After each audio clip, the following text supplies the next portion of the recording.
হাদিহি উম্মি, এটা আমার মা। এই দুনিয়ায় এই মা ছাড়া আমার কেউ নাই, আমিও ছাড়া আমার মায়ের কেউ নাই।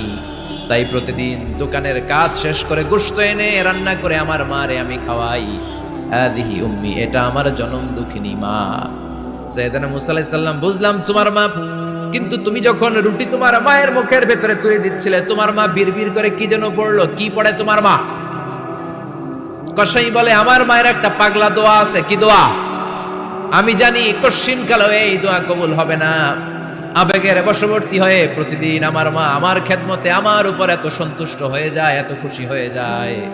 আমার মা প্রতিদিন বলতে থাকে, আল্লাহুম্মা জাআল ইবনি জালিসা মূসা ইয়াউমাল কিয়ামা। ও আল্লাহ, আমার ছেলের খেদমতে আমি এত সন্তুষ্ট, আমার ছেলের উপর আমি এতটাই রাজি খুশি। শুনেছি এই জামানার সবচাইতে বড় পয়গম্বর, বনি ইসরাইলের সবচাইতে বড় নবী, ওই নবীর নাম নাকি মূসা। ও আল্লাহ, আমি এত কিছু জানি না, এত কিছু বুঝি না, এত কিছু চাই না। তোমার দরবারে শুধু একটাই চাওয়া, একটাই ফরিয়াদ, তুমি আমার ছেলেরে কিয়ামতের দিন মূসার সাথে হাসর নসিব করে দিও। আমার ছেলে কসাই ছেলেটারে তুমি মূসার জান্নাতের সাথী বানিয়ে দিও।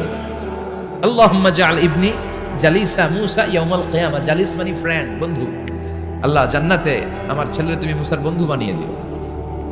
মূসা আলাইহিস সালাম এবার বুঝতে পারলেন।